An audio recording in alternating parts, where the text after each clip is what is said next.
Hey, welcome to Caritas Querens. In this series, I am kind of reflecting on my own spiritual journey towards confident universalism. So far, I mentioned my background, which was very vehemently opposed to universalism, and then took a look at what I consider the first stage towards embracing universalism, which was a period of disillusionment when I was struggling very much to relate to God because of my understanding of how he saves us, or maybe more specifically, how he damns some people or permits people to damn themselves. It was at this time, I was reading all I could about predestination, election, salvation, and I was just getting nowhere. I just thought there's just no way around this. I remember years ago reading something, I think it was St. Teresa of Avila said something that, basically this is just something that every saint has to go through, wrestling with the idea of predestination and the fact that some people are damned. And, it's just, it remains forever a mystery. And we just eventually have to trust and get over it, and I thought, but it's not, it didn't seem to me like a mystery. It seemed to me like a contradiction or like something that just wasn't fitting, discontinuity in the rest of my faith. Okay? Take out damnation and everything made sense. Leave it in and it all just fell apart. It was like it was like I was doing a puzzle and I got to the last piece and it didn't fit. It was the wrong piece.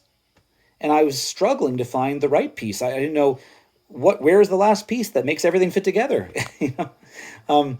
And oddly enough, that last piece came in the form of the doctrine of universalism. The first thing that really set off my interest in universalism was reading the book That All Shall Be Saved by David Bentley Hart. And if you're at all familiar with universalism and the debate about universalism, you must have heard of this or heard of David Bentley Hart.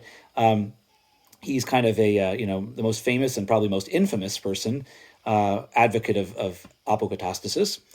But it's a mystery to me. Even when I reflect on this, I'm not really sure how I came to pick up that book and read it. I remember how I first heard about it.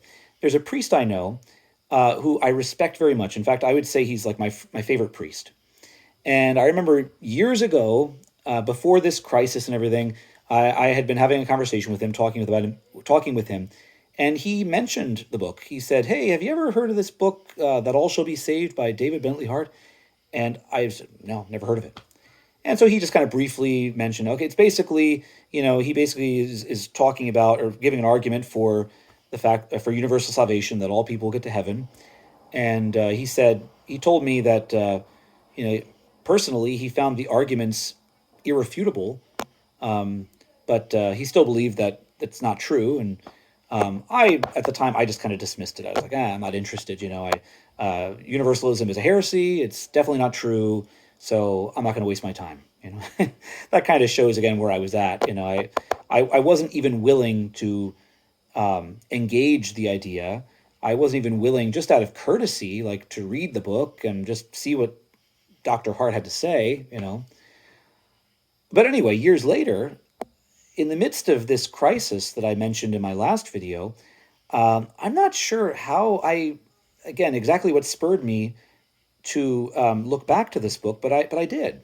I looked it up, read a little bit about it, ordered a copy, and I read it. And I was just kind of enthralled.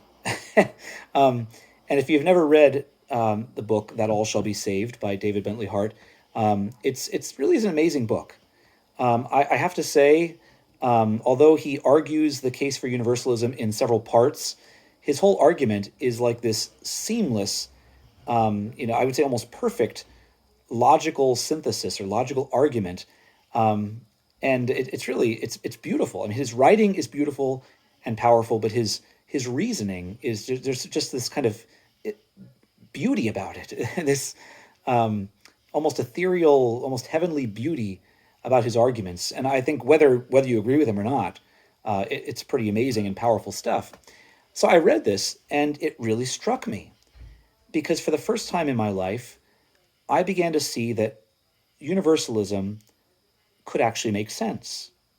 That one could actually defend it with a rigorous a logical argument. Up until that point, I just dismissed it.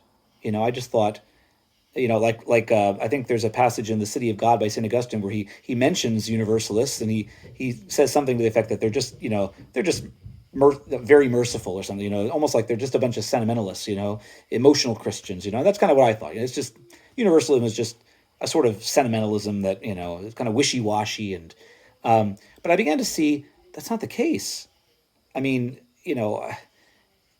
that all shall be saved didn't seem very sentimentalist to me. It didn't seem wishy-washy to me.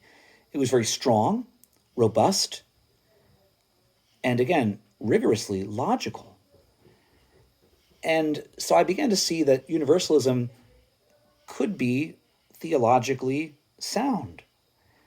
From there, I went on to read some other books. A few that really influenced me were The Evangelical Universalist by Gregory MacDonald, which is actually the pen name of Robin Perry, in case you come across him. He takes much more of a biblical perspective on it, and that was helpful for me because, after I read Hart's arguments and I saw, this seems really logical, and I started to think, but wait a minute, like what about all those passages in the Bible? Like how many times, I had always been told that Jesus speaks more about hell than about heaven, which is not true, by the way.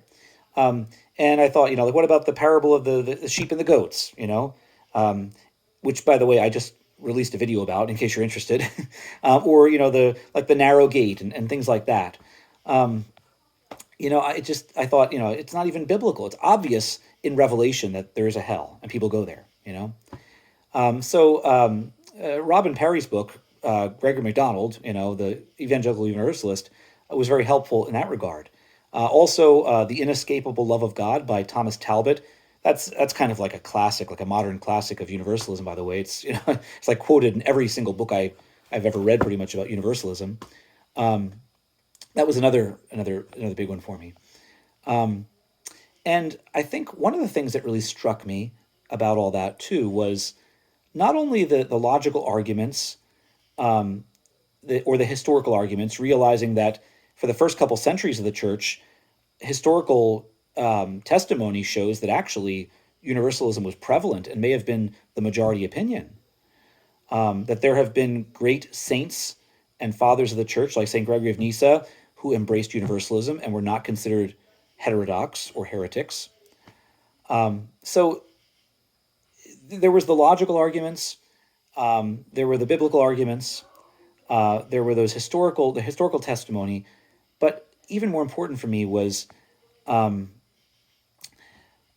argument, I guess, of charity, of love, realizing, well, putting it this way, if we are commanded to love, if I'm commanded to love my neighbor as myself, and if I get to heaven someday, I will be perfected in love, right? God is love, and I'll be one with God. So I will still love my neighbor as myself more perfectly than I do now. And if that's the case, how could I be content seeing even one soul in hell? I mean, even if it was the worst of sinners in hell, how could I be content? Because how could I really love that person as I love myself? I would be forever discontent, forever wishing that person to be in heaven, and knowing, having to resign myself to the fact that it would never happen. Even more so, I thought, what about my loved ones? What about my children? What about my wife? How could I ever be not only content, but joyful in heaven, knowing that any of them would be in hell? So that really struck me. So little by little, I came to see that not only that universalism was actually theologically made sense.